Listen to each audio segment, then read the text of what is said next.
That's fine. All right. Thank you, folks, for joining us for our Program for Learning and Community Engagement Super Lecture. We're very excited to be coming to you from the Bass over here at TAMUT. That's a building, not a fish. And I'm happy to introduce my colleague here, Dr. Brian Matthews, Assistant Professor of Management. And he's going to be speaking to us today on religious vultures, spiritual rhetoric, or organizational jargon. So there we go. I'll stay out of the way. All right, thank you, sir. Good morning to everyone, and for those who are visiting us this morning on Zoom, we appreciate you for being here. This is typically my 9 a.m. Christmas management course, and so some of my students are here. There should be some that will be trickling in here momentarily. We're going to go ahead and get started in the interest of time. So thank you again, Dr. McCashman, for the invitation, number 1, and the introduction, number 2. Really appreciate it. So, one of our other colleagues is here, Dr. Ailes. So we appreciate you for joining us in person. What we're going to be talking about this morning, and this is another teaching opportunity that I don't take lightly. So again, I appreciate my students who would normally be here for being here. So those who are faithful are here this morning. So what we're going to be talking about in the title may be somewhat misleading, and it may cause you to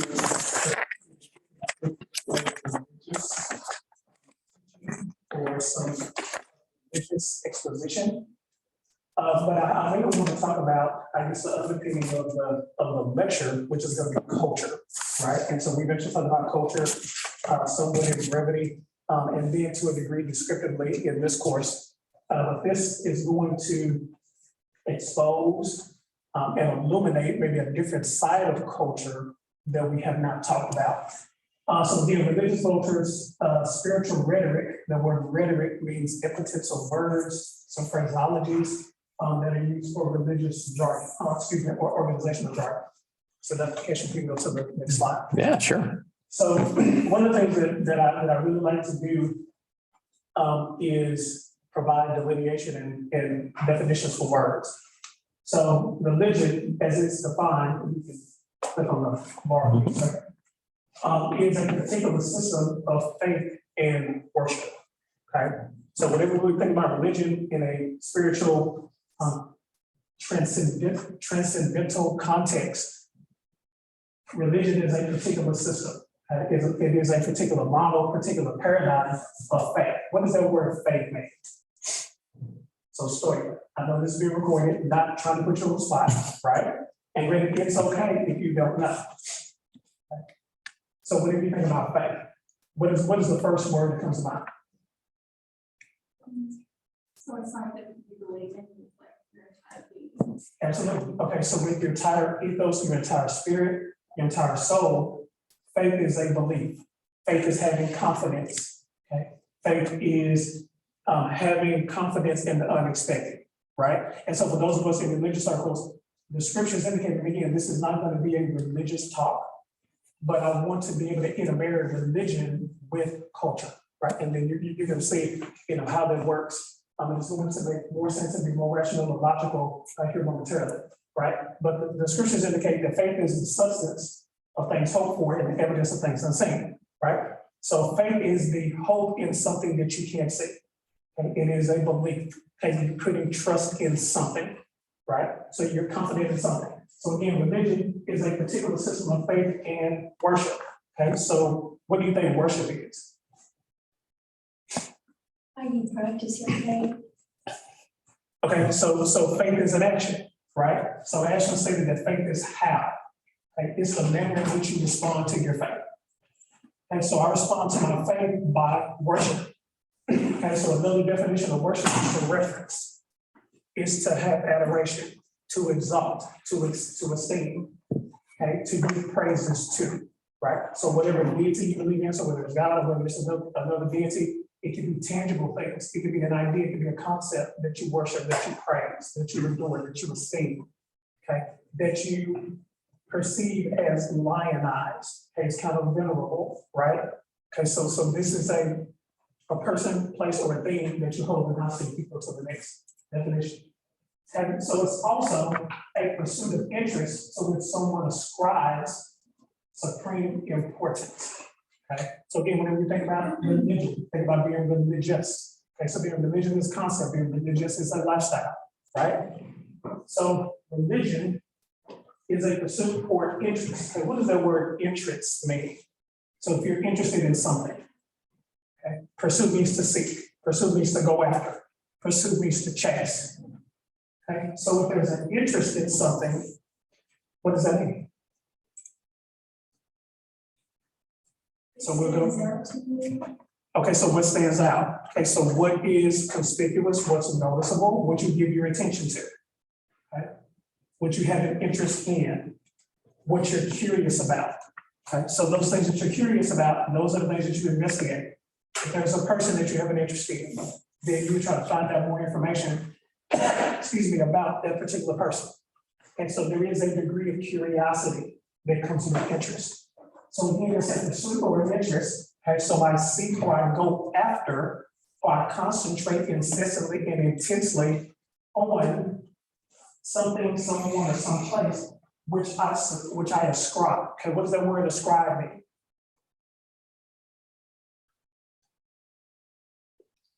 The word ascribe means to give credit to. It means to assign to. So religion is going after or seeking or having an interest in being or concentrating on someplace, something, or someone that you give credit or you ascribe credit to in a supreme kind of dictator type of level of importance, some level of significance, and some level of value, some level of worth, right? And so there are some people, and again, we're not talking about a deity here, or we can talk about more than a deity, but there are some people that worship money, right? There are other people that worship cars. There are people that worship their jobs. There are people that worship other people, right? You have people in marriages that worship their husbands. You have people in marriages that worship their wives, people in relationships that worship a boyfriend or girlfriend. Okay, I may worship a mentor. I may worship a friend, right? So as we talk about different types of power in organizations, okay, you actually have legitimate power, you have reverent power. So there may be a person that has a level of charisma that attracts me and that is alluring to me. I may have an affinity for that person, which I then pursue or go after that person because I want to be more like them, I want to be close to them, I want to be in a relationship with them, I want to be in proximity with them, okay? So I wanted to provide this definition for religion just to build or construct a foundation or a substratum on what we're going to talk about as it relates to religious vultures. Next slide, please.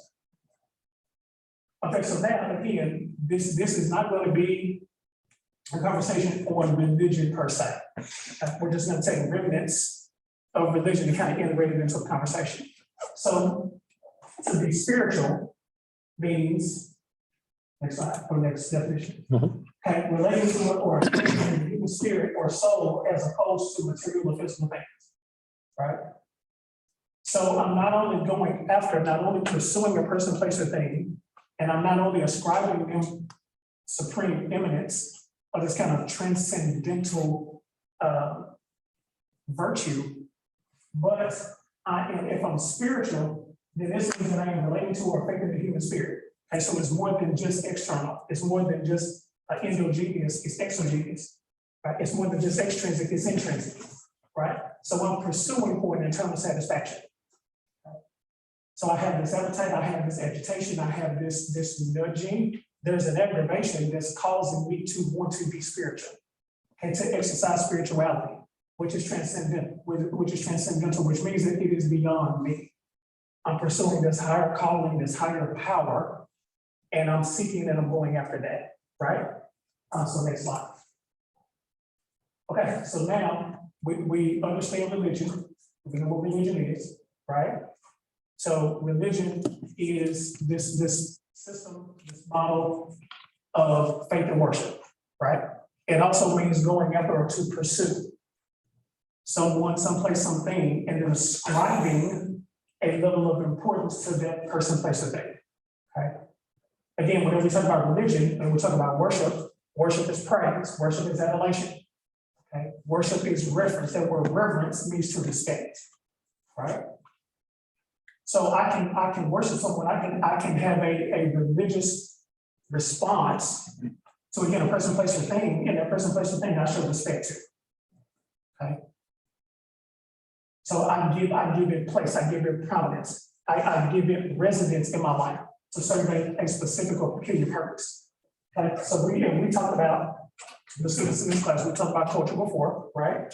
So culture as a definition is established societal norms adopted by the majority of an organization's members, which is influenced not only by management, but also by the environment, communications, and even dress code. Right? So I guess this past Monday, we talked about role perception, we talked about the environment, we talked about the person, right? So as it relates to the person, you can have the ability, you have the acute role perceptions, right? But then also we talked about the environment, and Ashland on Monday, right, gave us, or maybe last Wednesday, gave us an elaborate description of what the person who is the content, right, possesses certain virtuosity, certain character traits, right, certain intrinsic motivators, right? So we talk about recognition, advancement, the job itself, promotion, all of those things are intrinsic, all of those things are internal. And then we talk about what's external and what's extrinsic, meaning that what's outside of the person. So we talk about environment. So it is established societal norms. Okay, so what are societal norms? Let's actually break this down. What are societal norms? What does the word society mean? Society, it means a group. It means to be communal, right? Which means that in order to be communal, then there are people involved, right? Because buildings are not communal, they're just within a community, right?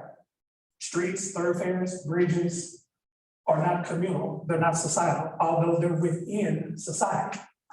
Right? So these are established. What does the word established mean? Hey, what does it mean? Established. Yes. Precedent. Okay, so this is the precedent, right? So established means to be enacted, it means to be institutionalized. And these are official communal norms. What are norms? Norms are practices, norms are exercises, norms are procedures, norms are protocols, norms are systems, right? So these are several systems that are adopted by who? By the majority. So it doesn't mean that everyone has to subscribe to the norm in order for culture to exist. The only prerequisite for culture is the majority, meaning that it doesn't have to be a consensus. So everyone in this class and everyone on Zoom who is listening, if the majority of us adopt a certain idea, a certain rule, a certain law, a certain regulation, then to a degree inherently it's utilitarian. That means that that rule, that law has been adopted, has been instituted, and it's not going to be practiced by the majority of people. And it's not only adopted or embraced or welcomed by members of the organization, it's also influenced by the environment, communication, and even dress code, which means that there are other facilitators or impediments that will facilitate culture, that will help mediate culture, right? So although people are catalytic, they're instruments in perpetuating culture, the environment also serves as a co-contributor, right, to culture. So next question, I'm sorry, next definition. Okay, so it's also a set of societal and social norms, beliefs that are represented across the organization. Okay, now what's unique about this definition here? Set of societal norms, visions, value, and beliefs.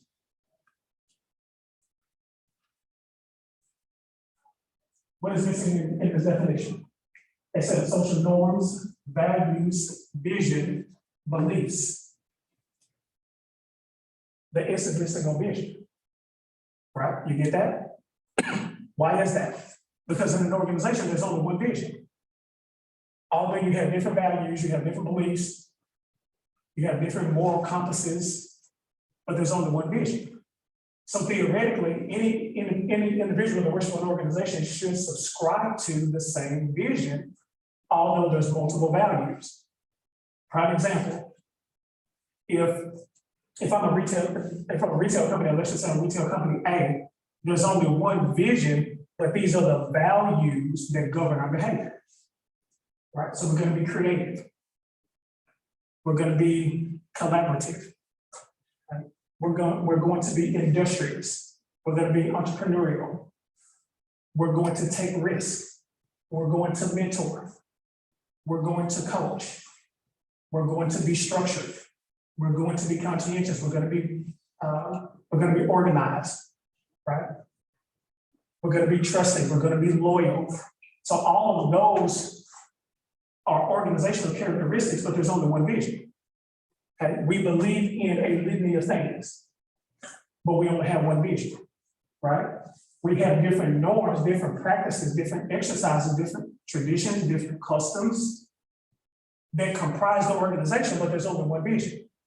And all of our social norms, values, and beliefs are tethered to that vision, that focus, that concentration, right?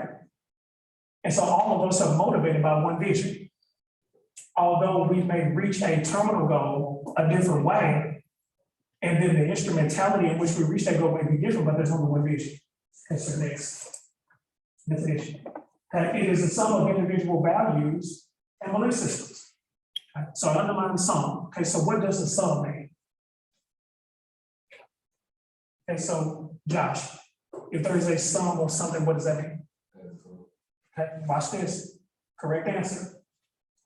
It is the total of individual values and belief systems. All of us have a value system. Or this could be a total or an amalgamation or an accumulation of standards, right? All of us have standards.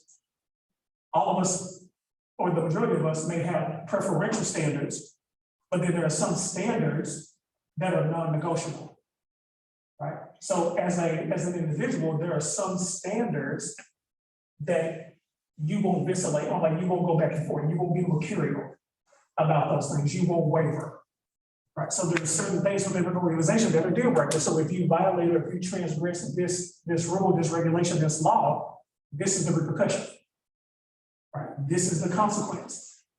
And not all consequences are bad consequences, there are also good consequences, right? So if you do something positive, then through positive reinforcement, I'm going to reward you, which means that that's the positive consequence. That's the favorable consequence.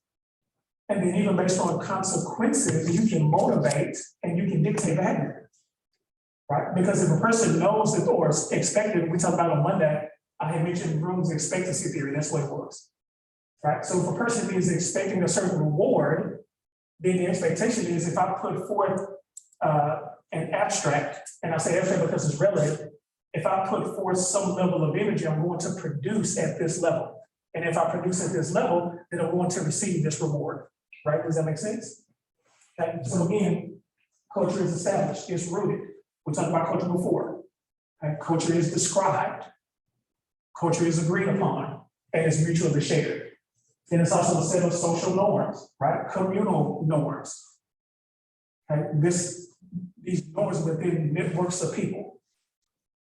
And then not only norms, values, vision, beliefs that are what? Represented. What does that word represented mean? Across the organization. Right? What does that mean? If a belief system, if norms, vision, values are represented, It's practice. it's practice. And it's practiced continually, it's practiced perpetually. There's an ongoing practice. Right? There's a refinement. So every time there's an interaction, whenever there is a display of these social norms, is being more refined and perfected, thus becoming more institutionalized and established, right? Which means that people exemplify what has been culturally endowed. Does that make sense? Which is why you have myriad shifts in organizations. Okay, next slide. Okay, so Daniel Coyle. who is the author of the Culture Code. He says this: group culture is one of the most powerful forces on the planet. Okay, group culture,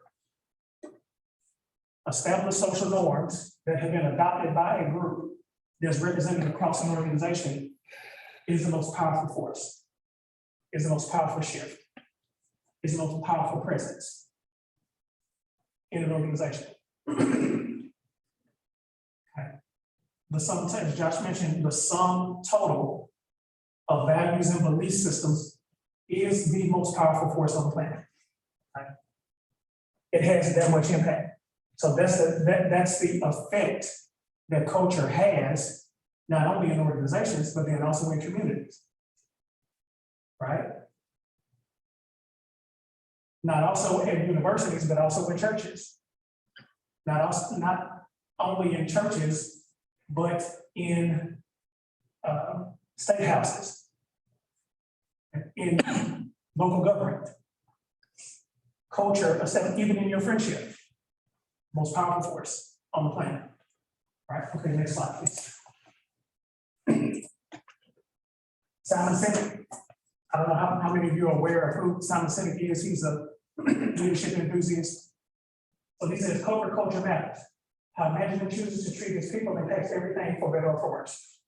Right? So we talk about negative and positive consequences. So culture and people are like a marriage. And you remember the vows that a husband and a wife takes before they get married. Do you choose to honor and love this person for what? Better or what? Or worse? When things are great, when you are abounding in advancement, acceleration, togetherness, cohesion, harmony, productivity, being effective, being efficient, or worse, when there's low profitability, there's a great resignation, when people are not coming to work, when all employees are perceived by management as being theory X, when people that should leave the organization are staying at the organization, right?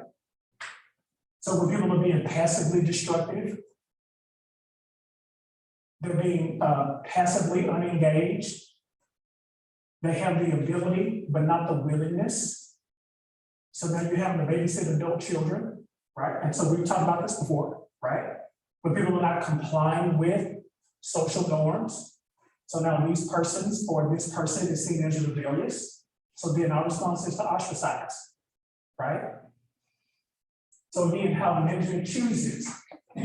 So as leaders and managers, we have a choice on how we want to treat the people that we lead, people that we manage. So if we manage neglectfully or irresponsibly, then this creates a very tumultuous and perilous culture. So again, how management chooses to treat what? Its people. It didn't say how management chooses to treat culture. It didn't say how management chooses to exercise policy. It didn't say how management chooses to give promotions.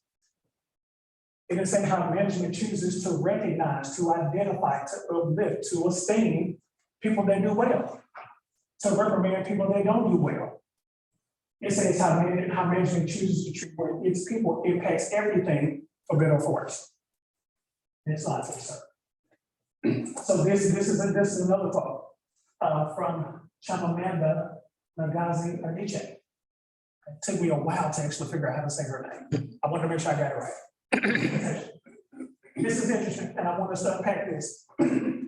Management does not make people, culture does not make people, people make culture. Lemire. Not trying to put you on the spot. This is being recorded, by the way. So this is your 15 seconds of fame, right? Culture does not make people, people make culture. How do you interpret that?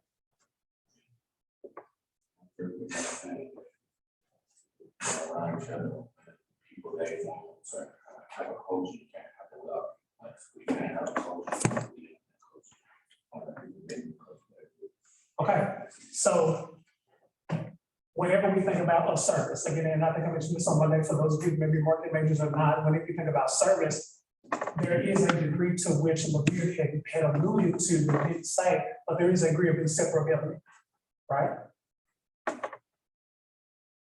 So whenever Kay goes to the barbershop, he's not only receiving the service, but it's being produced at the same time. So there's co-production and co-consumption, right? So there's an inseparability. So here, culture does not make people, right? Which means that if culture is an idea, if it's a notion, if it's a thought, if it's a set of beliefs, if it's a set of norms, a set of values that are tethered to or attached to one vision, then people don't create the culture. I'm sorry, culture don't create people. That only happened in the beginning when God created man, right? So that's the only time that you're going to see where a thought created a person. Does that make sense? So God said in the beginning, let us make man in our own image. It was a thought, it was a notion of his. And he exercised his thought, he weaponized, operationalized his thought by creating man. That's the only time again you see that a thought created a person. Here, the people create thoughts. People create the established norms. And it's people with their own idiosyncratic value systems, they create this superseding, and I know Kay mentioned presidents, this superseding, this transcendent notion that people choose to follow. Does that make sense? So again, culture doesn't make people. Culture doesn't make the person. The person actually comes into a culture and impacts it. Meaning that I can either subscribe to it or I can be in opposition of it. Right? So a person can actually allow themselves to be affected by a supreme notion, a supreme thought, a supreme consciousness. The next slide, please. Okay, so now that we looked at religion, we know what religion is. We've also looked at being spiritual and spirituality. And then introduce others what culture is, right? So we talk about religion, as this pursuit or interest in something or someone that you ascribe supreme importance, supreme significance, supreme worth. The word supreme means there's absolute, there is complete, there is some level of authority that comes with something being supreme, right? Or you prioritize your level of importance, which means that there are certain things that you give your attention to and there are other things that you don't, right? So let's make it relative. I'm pretty sure if we were to look at Haley's laptop, right? You will probably find in her history a thematic pattern. So it may be shopping, it may be makeup, it may be cars, it may be clothes, maybe relationships, right? So she's prioritized her interests and now she's curious about the thing that she gives supreme importance to, supreme significance to. Does that make sense? So I'll be committed. If you look at my HBO Max profile, you'll probably see a ton of Batman movies, cartoons, right? And so you'll be able to conclude this is what he gives his free time to. Not necessarily what I worship, but it's what I prioritize. So there are certain shows that you prioritize over others, right? And so we look at this established set of norms, beliefs, values that are attached to one vision. And now we look at the definition of a strong culture. It is a set of values and beliefs that are strongly adhered to and shared widely within the organization, but such a culture requires the organization to do more culture-specific investments, such as a culture is unlikely to change. So there is culture as a baseline, but then you also have what are called strong cultures. And so this is a set of beliefs, again, just elaborating or augmenting on what culture is. So a strong culture means that people that make up the organization, they adhere consistently and incessantly and repeatedly, recursively to the norms that have been put in place. the norms that have been established, the norms that have been institutionalized, the norms that have been enacted and perpetuated over a period of time. And those values, those attributes of the organization, so it's the organization's character, have been so closely adhered to, and the employees are so proximal to it, they're not remote, that it's unlikely that their set of beliefs, norms, values, tethered to one vision is going to change. Make sense? So you may have people that are born into an organization, but the culture is so strong, it's so deeply rooted, it's so cemented, it's so ingrained in the minds of the people, talking about spirit, in the hearts and in the souls. So you mentioned earlier of the people, that now the culture in them have become one, therefore they're inseparable. Right? So now watch this, where the person goes, because culture doesn't make people, people make culture. So wherever the person goes, they take what with them. They take a set of beliefs, norms, values, tethered to one vision. Right? And so we also talk about culture being mutually agreed upon. So now I have this cultural framework that is now ingrained in my human spirit. Okay, this now ingrained and found residence in my heart. And so again, if we want to tie in scripture, the Bible says, as a man thinketh, so is he. So similar to an organization, as I think culture, watch this, I am culture. Culture is now represented in an organization. Okay, I exemplify, I'm the walking billboard of what the organization believes in. Because why? I chose to adopt these principles, these processes. If I'm going to solve a problem, I'm going to use these methods. Because in an organization, that's what we adhere to.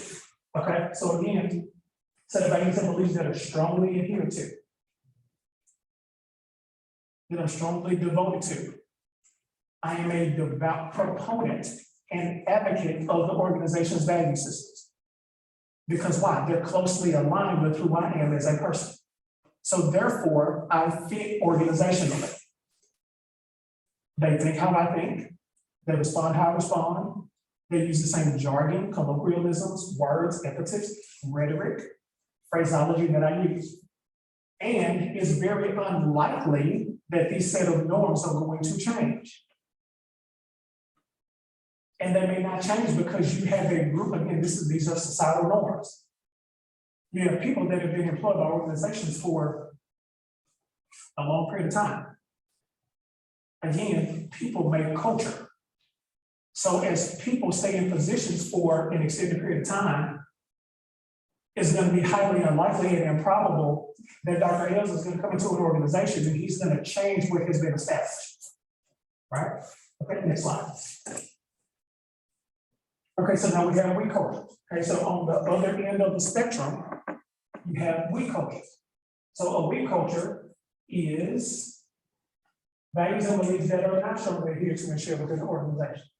Okay, this implies that individual members in organizations rely more on what? Their own personal principles, norms, and values. Now, that doesn't mean that if you engage, if you are employed in, if you interact within a strong culture, that you don't have your own set of beliefs. It doesn't mean that you can't think for yourself. It doesn't mean that you don't have your own level of consciousness. It doesn't mean that you have your own individual and peculiar way of doing things. It just means that I choose to forego what I believe in certain areas in order to adopt what the organization believes that will overcompensate or compensate me for the areas I choose to forego. Right?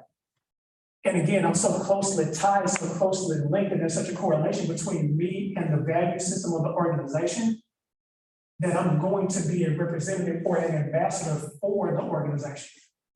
Right. Next slide, please. Okay, so now, watch this. This is a type of culture that we have not talked about, which are cult cultures, right? So this is the insidious side of established societal norms. Okay, we talked about religion, so we know what religion is, we know what being religious is. Right? Religion is a concept, it's a principle. Being religious is the practice of that concept. Right? We also talk about what being spiritual is. Spiritual means that there is a supernatural deity, whatever your God is, and God doesn't necessarily have to be the God in heaven. And again, clothes can be your God. People can be your God. An idea, a notion can be your God that you give supreme importance, significance, worth, value to. Okay? So cultures, a degree of control management that is exercised over employees' thinking and behavior. Okay? So there's a requirement in order for you to reside and perform and work inside of one of these cultures. You have to forego what you think, you have to forego what you believe, you have to forego your vision to adopt the vision of the organization. You don't have another choice. Next definition. Individualism is discouraged, groupthink prevails. Right? Cain can be his authentic self within a co-organization. Because I'm going to encourage, you don't think like you think like us. You don't speak like you speak like us. You don't behave like you behave like us. You don't respond like you respond like us. Because our culture, our set of beliefs, our norms, our vision, our value system should supersede yours. And you should become subjugated or a servant to what we believe to be prominent, what we believe to be the principal consciousness of life. Next definition. And corporate codes typically create their own terminology to reinforce a sense of belonging. Yes, sir. At what point does, like, from a culture, like, become a cult, like what turning point is that? I see that, like I said, like, what's the second definition, right? Individualism is discouraged. If you're all for one vision, or you're all for one being, sex of beliefs, wouldn't that be individualism? Like, it would discourage you all those facts, like, at what point does it become a cult? Like, what is a cult? Okay, so a cult is this, right? So an organization becomes a cult when that organization or the people that comprise the organization, which is the majority, that adhere to and adopt a certain set of cultural norms, won't allow you to come in and interject that idea that may change the status quo. Right? So like, you try to come in and change anything, but they don't want to change things. It's a cult. So even in communities, and Dr. Nakash and I, we talked about this numerous times, even in communities, there can be cults, right? They may not refer to themselves as a cult, and they may be innocently a cult and not even know it. Because if you actually come in with an idea that actually disrupts what has been ingrained for a number of years, now you're seen as an outsider. Right? So even when we talk about being roots and animals within organizations, right? There are certain terminologies, certain jargon, certain levels of speaking, certain levels of engagement, certain words that are used that are specifically and only associated with that particular group, that particular organization, that particular church, okay? That particular hospital, that particular car dealership, whatever the case may be. Next definition. Right? Corporate cults typically have rituals, typically have customs, typically have traditions. So I know Walmart, although Walmart could or could not be categorized as a cult organization, because obviously to some degree, and Greg, I think your question is very valid, because I think there's a fine line between strong culture and a cult. Right? So at what degree does my pursuit for a sense of belonging now become cultic?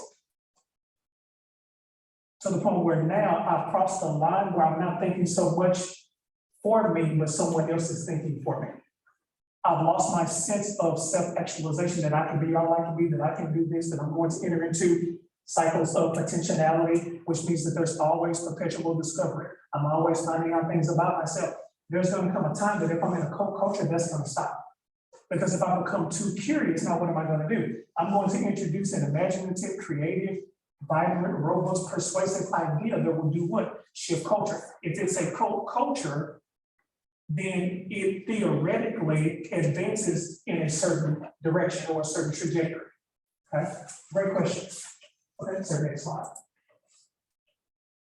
Okay, so now this is why religious vultures should, I would hope, Makes sense. Okay, so next, okay. So if management, again, culture is dictated how management treats its employees. And we also talk about, watch this, that culture don't make people, people make culture. Or you can say culture doesn't destroy people, people destroy culture. The word make means to manufacture, it means to create, it means to put together. So you can have some people that can destroy a culture. Not only make culture, but also destroy it. So being a religious or culture vultures, right? So if an organization is a cult organization, then it discourages critical thinking, which means that you can't think beyond what has already been done. So it's similar to, Katie being hired at an organization, and she comes in, with these exciting, thrilling ideas, and then because we've been doing the same thing the same way for years, so we come in and tell us what we can do.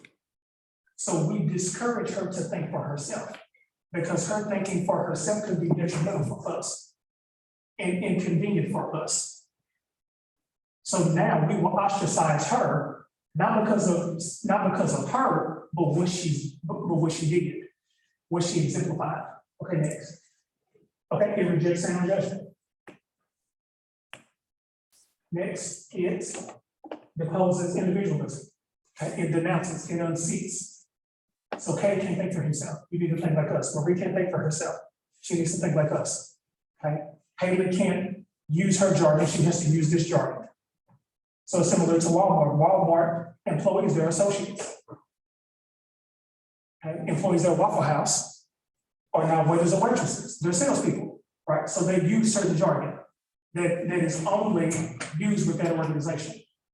And Disney's employees, they're called, they refer to their customers as guests, right?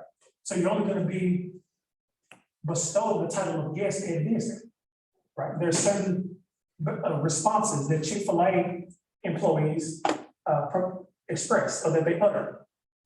My pleasure, right? So whatever Chick-fil-A you go to, anytime you say, thank you very much, Kate is going to say, my pleasure. You used to work at Chick-fil-A before? Okay, no, here's somebody else. Okay. Next. Say, okay, radiates collectivism. You don't need to be like you need to be like us. Next. Okay, exploit strengths and knowledge. Kate, I put this one in here for you. Okay. It exploits strengths. Okay.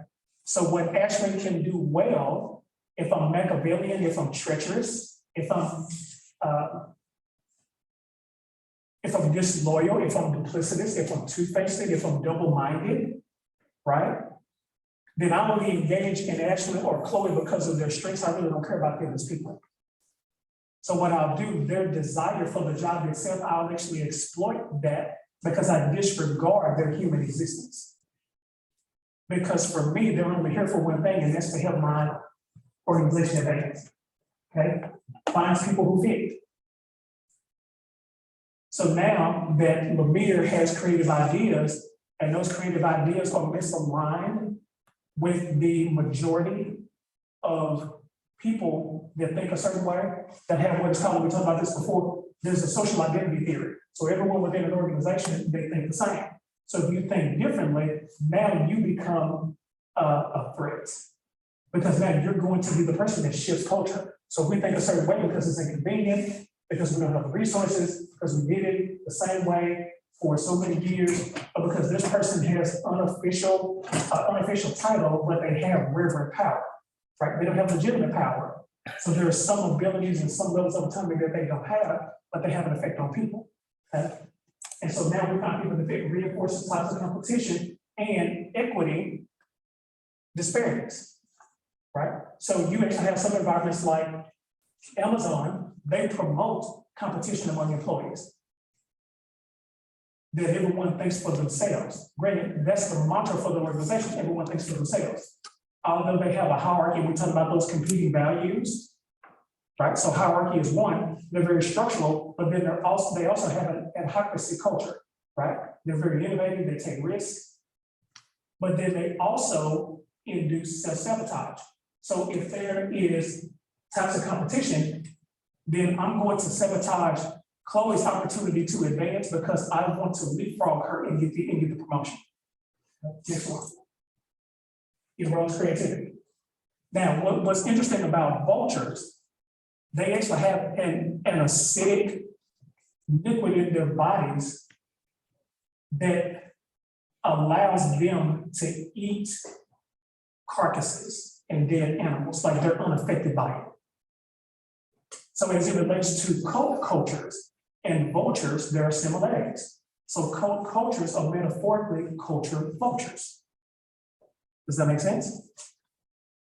And so I can dispose of Kobe without it affecting me. Because why? I'm not emotionally attached to her.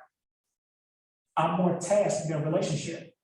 So I can discard her. I can, watch this, I can feed off of her and it not affect me.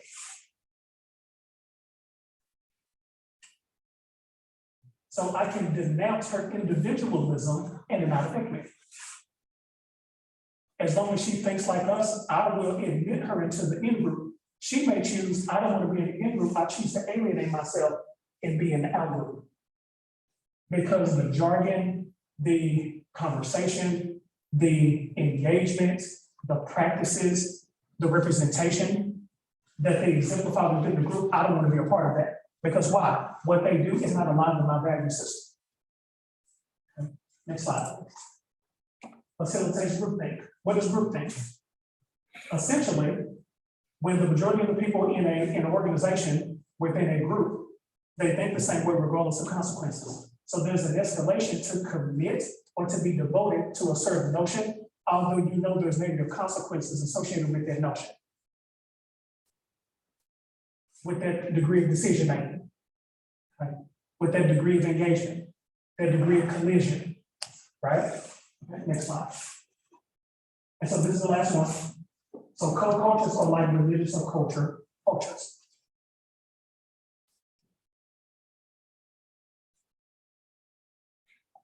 Which means that whatever strengths, virtues, character traits that Katie has, if they're not aligned with who we are as an organization, then we'll just ostracize her because why? She's not like us. Instead of welcoming the diversity of thought and being vulnerable and susceptible to possibly changing the way we think.